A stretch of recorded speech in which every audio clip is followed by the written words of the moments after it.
eleição dos deputados, ou a forma de eleição da Assembleia da República. Segundo, as questões orçamentais, né? Dinheiro. O terceiro é a questão da produtividade da Assembleia da República.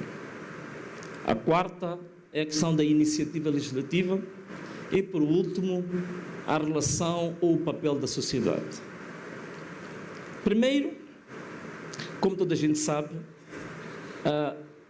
na Constituição da República, o artigo 169 estipula como é que um deputado chega e senta naquela cadeira. É a partir das chamadas listas plurinominais. Isto é, você faz parte de uma lista de um certo partido. E as pessoas votam na lista sem saber que você está escondido por detrás daquela lista. É como se fosse uma espécie de uma boleia oculta, não é? Quando nós éramos miúdos, normalmente quando a gente via aqueles carros com atrelado e tal, nós nos saltávamos para o atrelado, ficávamos lá pendurados e o motorista não se apercebia que estava alguém empoleirado lá atrás.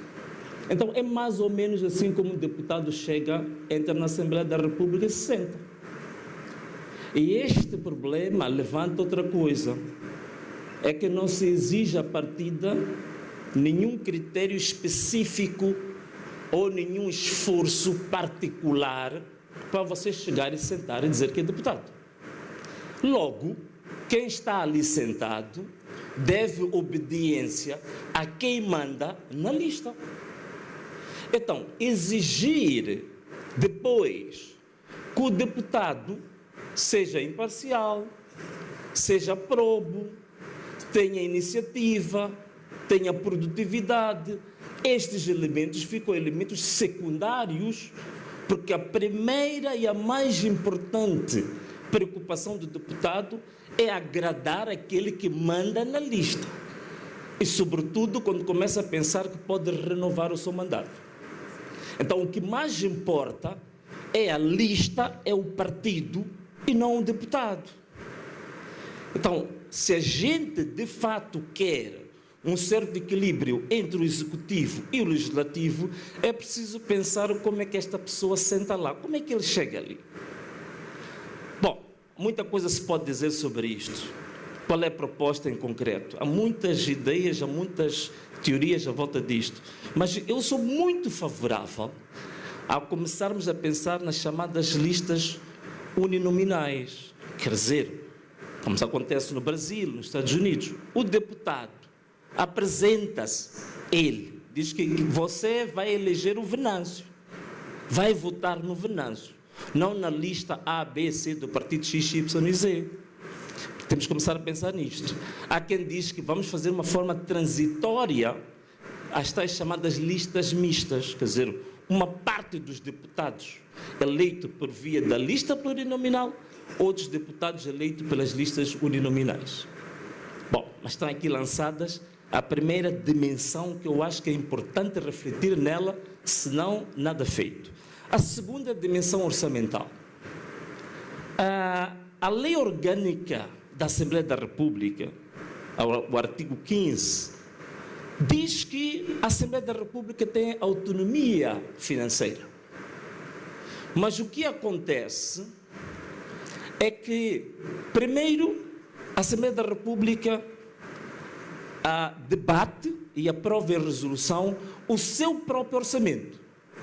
Quando o governo apresenta o Orçamento Geral do Estado, não considera, não leva em conta o orçamento aprovado por resolução da própria Assembleia da República. Atribui valores diferentes e não sequer se preocupa o que a Assembleia da República deu como prioridade. Esse é o primeiro ponto. Portanto, a autonomia financeira da Assembleia da República é cosmética, não é real.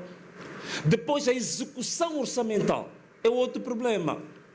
Depois de aprovar um orçamento que não respeita o que a Assembleia quer, na altura da execução, a Assembleia da República é um pedinte e que se humilha perante o Executivo. Eu me recordo, eu já não sou deputado, mas deixei de ser deputado na primeira sessão da 2024.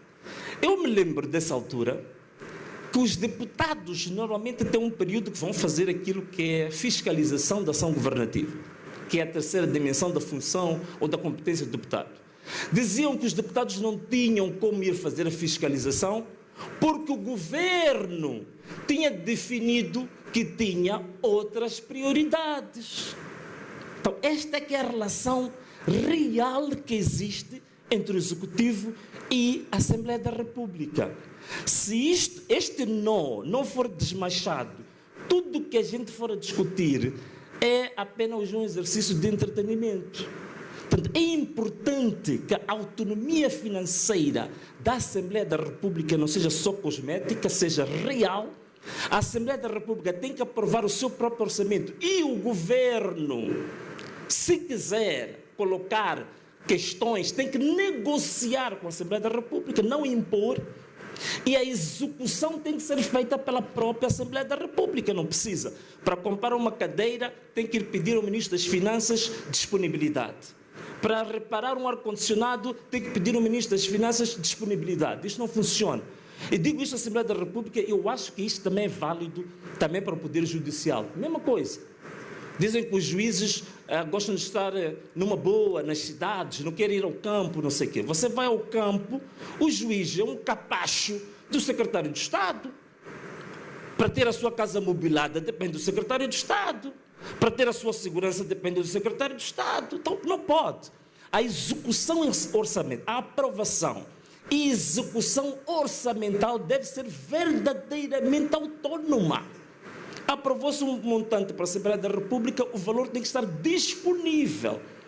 E a unidade de gestão financeira da Assembleia deve gerir aquele valor que for aprovado sem intervenção do Executivo para esse efeito. Portanto, esta que é a segunda dimensão. A outra, vamos lá ver, não sei se ainda tem tempo, a outra questão que se coloca aqui, produtividade dos deputados. Tem tempo.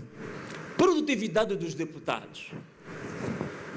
Esta é uma questão extremamente importante. Eu, por acaso, eu tenho ouvido, ainda era comentador de televisão, eu via toda a gente a falar que na Assembleia da República não se produz nada, os deputados só estão lá a dormir, não sei o quê. Bom, quando são as pessoas, no geral, os leigos, a dizer isso, eu digo que é compreensível. O que me preocupa às vezes até ver estudiosos e académicos também a usar a mesma linguagem. E isso me preocupou muito. Então quando eu estava na Assembleia da República, uma das coisas que eu fiz, que eu fui relator, como se diz, né? Bati o recorde, sou o único moçambicano que foi relator de 2 bancadas, e em 2 mandatos consecutivos, né? Então, quando eu fui relator, eu preocupei-me em saber se havia histórico na Assembleia da República de relatórios que as bancadas fazem, no fim de cada sessão. Notei que, na generalidade, todas as bancadas não fazem nenhum relatório.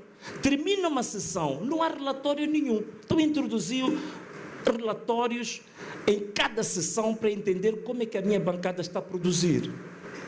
Por exemplo, só de 2020, isto são dados que eu tenho, os relatórios são produzidos, quem quiser eu posso passar. De dia 13 de janeiro de 2020 a dia 28 de fevereiro de 2022, passaram 4 sessões na Assembleia da República. A Assembleia da República, entre propostas de resolução, propostas de lei, projetos de lei, aprovou na globalidade 157 documentos dos seus atos, né? Desses 157, só 6 é que eram projetos da própria Assembleia da República. Significa 3% é o que a Assembleia da República produz. 97% da iniciativa legislativa não é da Assembleia da República, não é dos deputados. Esses são dados impressionados, eu tenho tudo isto. Por exemplo, na minha bancada, antiga bancada, da Renamo, em 2 anos, 4 sessões, tiveram 506 intervenções. Parece muito, mas se dividir pelo número de deputados, que é 60, dá 8 intervenções por deputado durante 2 anos 4 sessões. Significa mais ou menos 2 intervenções por sessão. Este é o quadro real da Assembleia da República. Mas também não é só culpa dos deputados.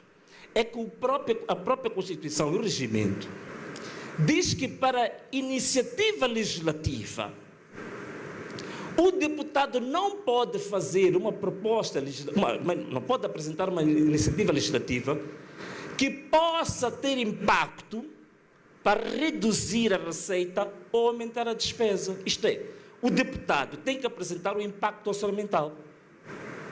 O governo pode apresentar todo tipo de propostas que quiser, não há problemas nenhum com o impacto orçamental. Mas o deputado, que tem função primordial, produzir leis, para apresentar uma proposta, uma iniciativa legislativa, já tem uma arma apontada a dizer que você não pode aumentar a despesa com isso.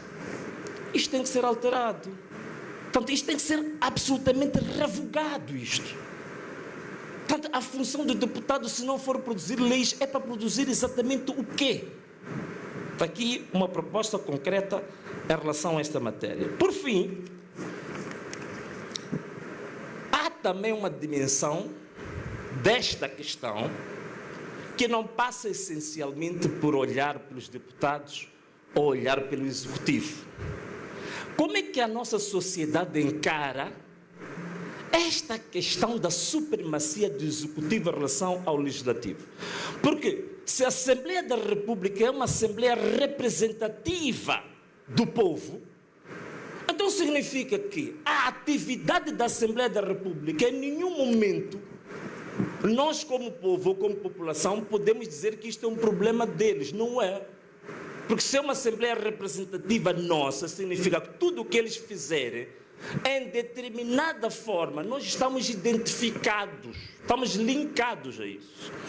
Aqueles que são bancários gostam de dizer, estamos indexados a isso. Então, como é que a sociedade olha para isto e como é que se coloca? Claro, há muitas barreiras legais que foram colocadas. Por exemplo, para fazer uma iniciativa legislativa, o cidadão comum não tem base legal para fazer. A Constituição da República, eu penso que o artigo 192, diz que a iniciativa legislativa cabe a quem? Cabe ao Presidente da República. Até o Governo tem também aquilo, competência para a iniciativa legislativa, e depois os órgãos lá dentro da Assembleia da República, bancadas parlamentares, por aí fora, e os deputados. Cidadão comum não pode apresentar uma iniciativa legislativa, tem que pedir apadrinhamento, ou uma bancada, ou a Presidente da Assembleia da República. Mas isso é uma limitação para nós? Eu acho que não. E hoje eu trago aqui um exemplo para mostrar como é que nós temos que agir como sociedade. Engenheiro, tem 2 minutos. 2 minutos, só para terminar. Durante a última semana, houve um debate muito acalorado sobre o Sustenta, não é verdade isso?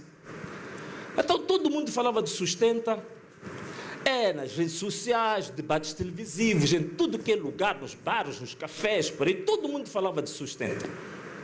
Os problemas identificados do Sustenta vem mais ou menos, pelo menos eu comecei a falar há 3 anos. Hoje o debate está muito acalorado. A minha questão que eu coloquei é a seguinte: isto vai ser resolvido apenas por um debate acalorado, de momento circunstancial? Não. É importante que a gente use instrumentos que possam despoletar um processo para responsabilização. Senão todo o debate que estamos a fazer é nulo e de nenhum efeito. Agora, vamos encontrar limitação na lei, porque eu não posso fazer isso com pessoa. Então, eu aqui queria apresentar-vos um exemplo, que eu acho que é o que nós temos que fazer no futuro. Hoje, eu fui submeter um ofício à Presidente da Assembleia da República, doutora Margarida da Mugita Lapa, um ofício que solicito a ela, nos poderes que tem e no âmbitos procedimentais e regimentais, que ela possa colocar esta proposta para discussão nas bancadas e no plenário. E qual é a proposta? É a proposta de criação de uma comissão parlamentar de inquérito para averiguar a probidade na gestão do Fundo Nacional de Desenvolvimento Sustentável, ou como muita gente conhece, Sustenta. Então temos um instrumento legal e que eles têm que reagir em relação a isto. Fui submeter também à Procuradoria-Geral da República, também, se há indícios criminais ou de gestão danosa, levei todas as provas que eu pude recolher, fui submeter hoje ao procurador, a dizer, tem um problema de Sustenta que é tão discutido aí, estão aqui as provas e a fundamentação de que isto é um caso e que tem fortes indícios de ser um crime público. Então, o procurador tem trabalho, a Assembleia da República tem trabalho. Tem alguns deputados que estão aqui, se pudessem defender essa proposta lá, eu agradecia. Tempo esgotado. Então, olha, muito obrigado. Ana Malala.